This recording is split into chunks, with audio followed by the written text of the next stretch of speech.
Alright, Pierre PhD here. And Mudita Hard here. And we're going to do the spoiler review of what everyone's been hoping for. The spoiler review of Doctor Strange Multiverse of Madness. I hope I got that right.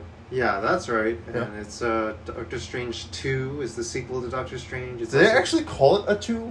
I don't think they say 2 in it. But it's a follow-up to that movie. Yeah. Kind of, but it also has a lot of other elements into it that we'll get into. Yeah. It's also kind of a follow-up to Infinity War. It's also most directly a follow-up to WandaVision. Yeah. But even then, I feel like... Yeah, I watched that show. Pure PhD did not watch that show. I watched the first episode. I thought it was pretty good. Yeah, I watched the whole season. I feel like this show is a very big departure from that show, but maybe that's just me. I'd hope to Different directors, different writers, yeah. But I feel like I don't think Wanda was going in this direction. But anyway, that's my own opinion. But we'll get into that. But yeah, we're gonna get into the spoiler review, and we're gonna go kind of like chronologically in the course of the movie, while jumping around. Just to give context for this movie, this was released in what is it like? I remember when it was released. Early 2022. Yeah. Spring season. Yeah. In theaters, it made $900 million in theaters on a budget of $200 million. And then it was a 2-hour movie. Even though it's like a huge... Good for pandemic, good for rewatching. It probably cut down on the budget too. There was a lot of visual effects. There's probably a lot of budget, even though like budgets got cheaper because of like technology getting so much easier. Yeah, a lot of visual effects. Yeah. And this seems to be trying to be the next tentpole. It's kind of positioning itself as the next tentpole Marvel movie compared to a lot of their kind of like more like grounded series or like more like people down on the street level Avengers or whatever. Yeah, this is kind of like a big, more fantastical Avengers kind of sequence and stuff. So I don't know anything about Star Fox, and this is totally unrelated. So I don't know if I should mention it, because I didn't write it anyway. But like, is Harry Styles going to be the bad guy in the next Avengers film or something? I don't know. I don't think so. That's an allusion to another Marvel movie. Yeah. But yeah, I don't know. Do we want to get into? We don't have to get into it. No, it's not that important. It just came to my idea. Yeah, that kills me that's like in that movie. Anyway.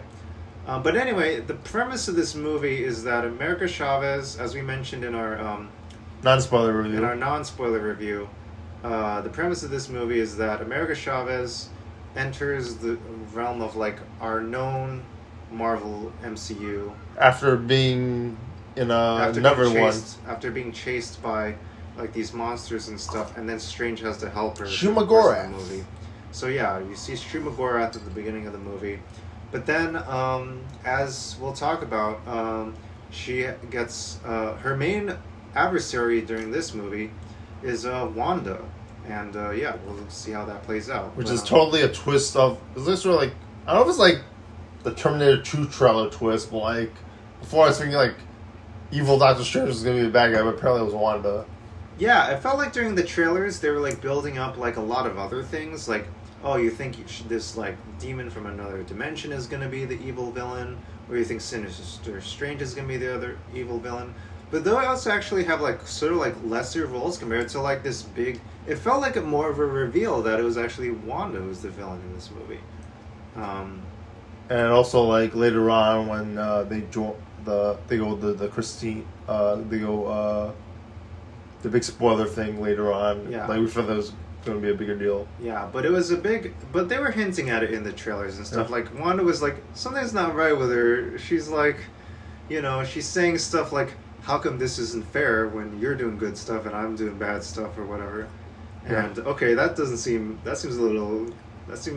me a little on edge. Yeah. And then also at the end of WandaVision, Wanda's like doing stuff with like the Darkhold and stuff. Yeah.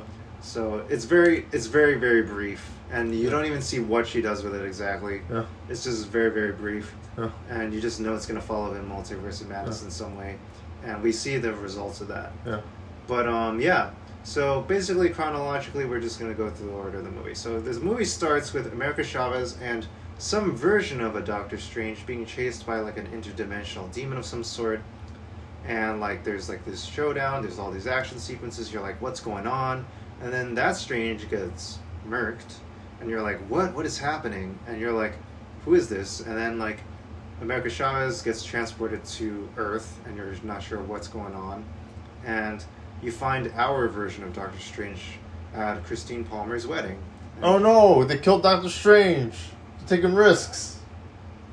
So yeah, you're like, oh, are they gonna do something big twist here? But no, it's actually an alternate version of Doctor Strange. That is, but he's also about to do something really messed up, which is like kind of like a key tension in the movie. Is like part of like why Chavez doesn't trust Strange during the movies, because like he's about to like take, like, kill Chavez for her power in order to protect it for the sake of like, you know, for the sake of protecting the multiverses. But then he gets killed as a result, or whatever. Yeah. They make a big storyline out of that in the movie, actually. That's actually a really good plot point, and it's actually like, kind of says something about like this Strange in the multiverse, which we'll get into. But yeah, and Strange is like, they call out Doctor Strange for like, somebody at the wedding, at Christine Palmer's wedding, calls out Doctor Strange for like making this time stone handoff in Infinity War. It's like, hey, where do you get off on like, you know, making this call that like no one else can, and like, you know, deciding that everyone gets wiped out for 5 years. You said it was the only way. Well, why do you feel like it's your place to make that call and stuff? So he gets called out. Yeah, eventually like there's like a big confrontation outside. Every time something's happening, Strange is in the middle of a building. There's like the building starts shaking, so Strange has to run out into a New York City street, and inevitably there's some brawl happening in the street or whatever. Because it's New York City, and at first you're like, is it just New York City? But no, there's like some interdimensional being or something. And yeah, so Chavez is getting chased down by this demon. They face off, they defeat it, and yeah, they learn that Chavez has the power to leap through the multiverse. So they're like, okay, we gotta figure out what we gotta do with this kid. Yeah. So Strange feels like he's gotta consult some Avenger of some sort, and he's like, of all the Avengers to go through, I feel like we gotta go to Wanda, because this has like some like runes here of some kind. It's like some dark magic of some kind. So like one thing I was thinking about just now, because they played a lot of Miles Morales, is that there's no Spider-Man in this movie. Even though that shit is just in the last movie. Yeah, there's no other Marvel characters in this movie. Even though it's, you know, New York City, there's a lot of other. There's no Hawkeye in this movie either. Christmas. Yeah, Hawkeye's in or the other lady. Yeah. I guess Hawkeye's only in New York for Christmas, so he's not there. Yeah, maybe he travels. But there's other characters in the Hawkeye universe that are in New York. Okay. To not spoil right. anything big, but yeah, it's pretty weird. And yeah, Spider-Man is in New York, and yeah, he's literally in the previous like. He just with Doctor Strange. Spider-Man 3 was basically a Doctor Strange movie. I feel like in a lot of ways that was my preferred Doctor Strange movie compared to this one. Right. In a lot of ways, but yeah. I sort of feel weird about Doctor Strange being the main guy in this movie. Is it a Doctor Strange movie? Is it a Scarlet Witch movie? Is it an America Chavez movie? Yeah. Yeah, it's got like a lot of things to balance in this movie, and like I feel like maybe that was like one of the weaknesses of the movie, is that I tried to balance so many of these different elements all at the same time. Yeah. For like being a 2-hour movie. Yeah, definitely. And I feel like you could really feel like this barely feels like a Doctor Strange movie. It feels like it sort of doesn't even feel like a Wanda movie. It feels like they just kind of just went with their own thing and just like there's so many movies they make. Yeah, at the same time, there's so many characters in the MCU, like, there's not enough movies at the same time. Right. Probably why they gotta do, like, a WandaVision and stuff. Right, and, like, they have to, like, they're not, like, I mean, they're trying to kill off characters more and more now, like, with... But I don't even know if that'll work, because, like, of, like, multiverses. Yeah, we gotta sell toys, but we also gotta introduce new characters. But we also gotta keep following up with old characters. We also gotta tie in other characters from other franchises in.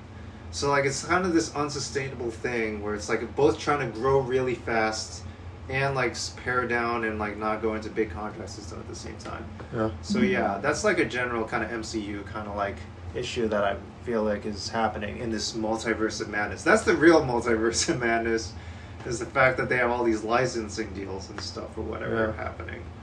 I'm just picturing their accountant being like, "This is the real multiverse of madness." Anyway, so Strange consults Wanda.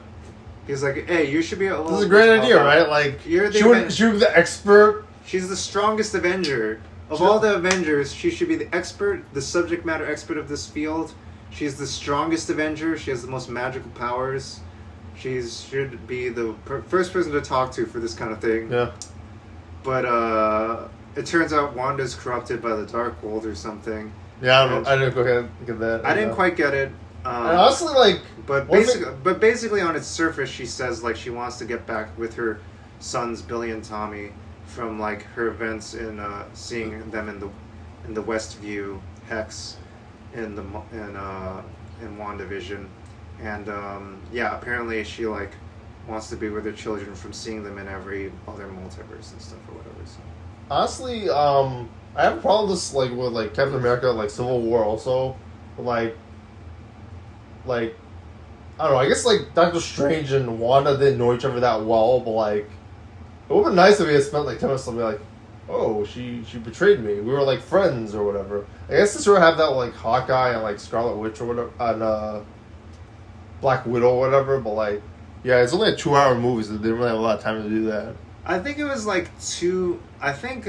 They weren't that close or whatever? There wasn't enough time. They also weren't that close. He had to just react, Doctor Strange wasn't even He's like a multiverse person. Doctor Strange is not even in WandaVision. Yeah. And, like, I feel like Doctor Strange is, like, doing calculus enough to be like, okay, I just gotta deal with this situation right now. Whatever. We got 24 hours. We gotta prepare.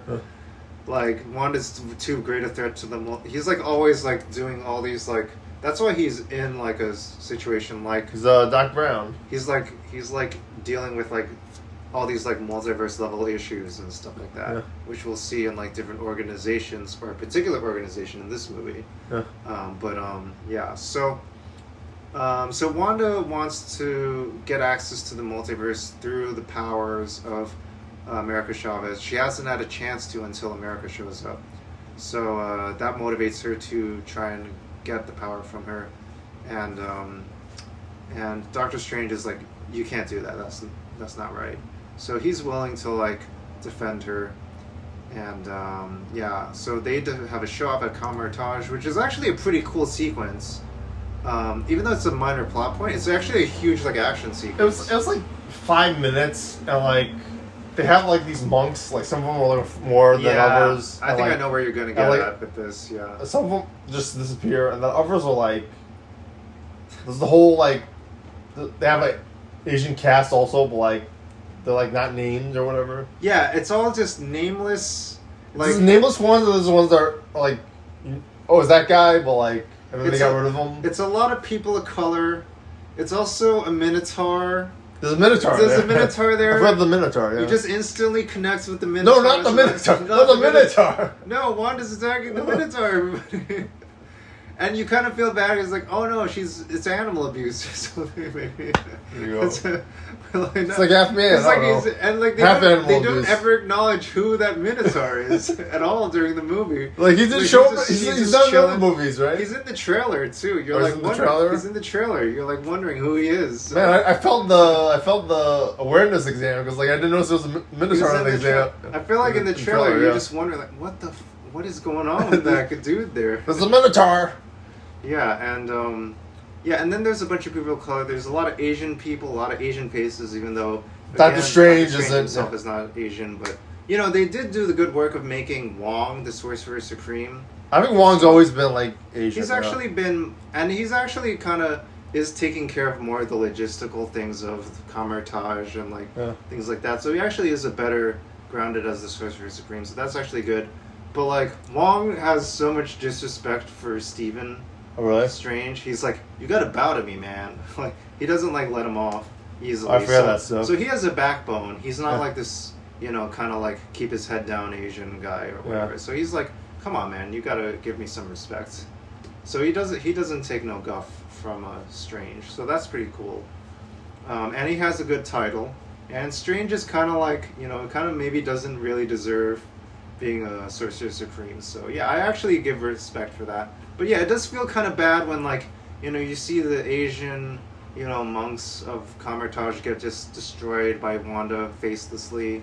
And you also see like, the one black, like, you know, monk at the Kamertage be the first person to get killed or whatever on the camera again. The first person to die is the black person in the movie. They kind of do that in this. It doesn't feel great. It's like, why? And like, and a bunch of so like, unnecessary. a bunch of the random ones are like it still feels alive. Like, Yeah. It feels like cheap drama too. Yeah, it feels like cheap drama is what they do with it. Yeah. And you're supposed to empathize with it, and it's like the only black character in this movie as well. Right. Where there's Mordo, right?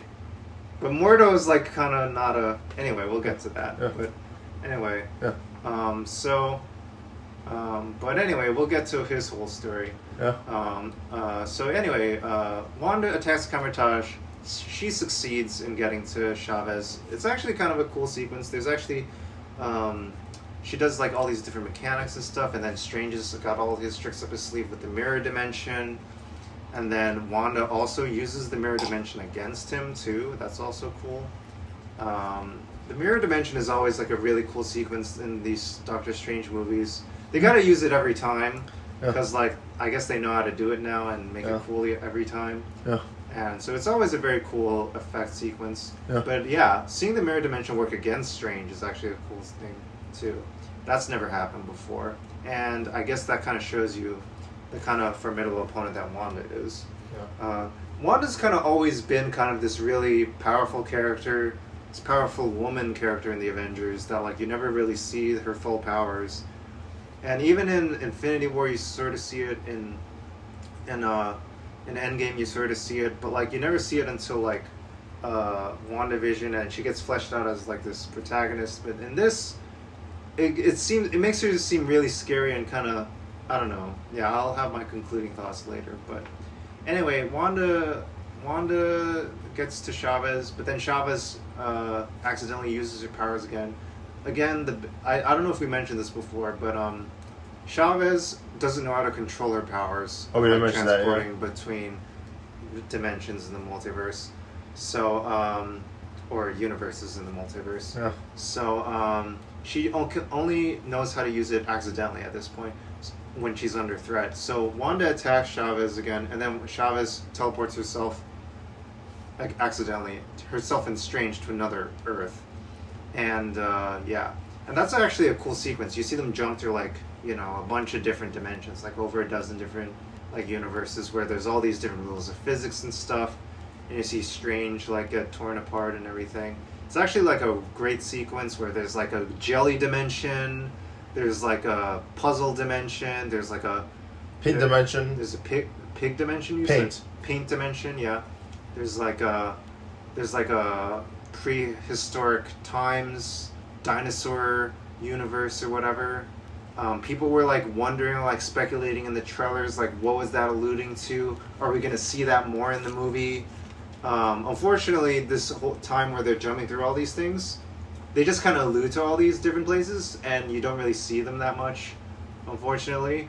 But it makes for a great trailer thing. It was a great sequence. It's a great sequence. It was a very good cinematic moment. Yeah. It made me feel like it hyped me up for seeing more of them in the trailer. Yeah. When I saw them in the trailer, but it felt like a little bit of a letdown when I didn't see more. I didn't know anything about it, so I thought it was great. But okay. So yeah, if you go in blind, it's like a pretty great sequence. Yeah. And it still does hold up. Yeah. But, especially in 3D, 4D, IMAX. IMAX, yeah, I could RPX. imagine IMAX, yeah, exactly. Yeah. But yeah, that's great. And then they go to another Earth, and that's a whole fun sequence too, because you see this whole other Earth, which has its own set of rules and logic, and it looks like kind of like a solar punk version, utopian version of our Earth or whatever. And they actually try to like figure out like what are the rules of that Earth and stuff. Okay, we gotta pause. Yeah.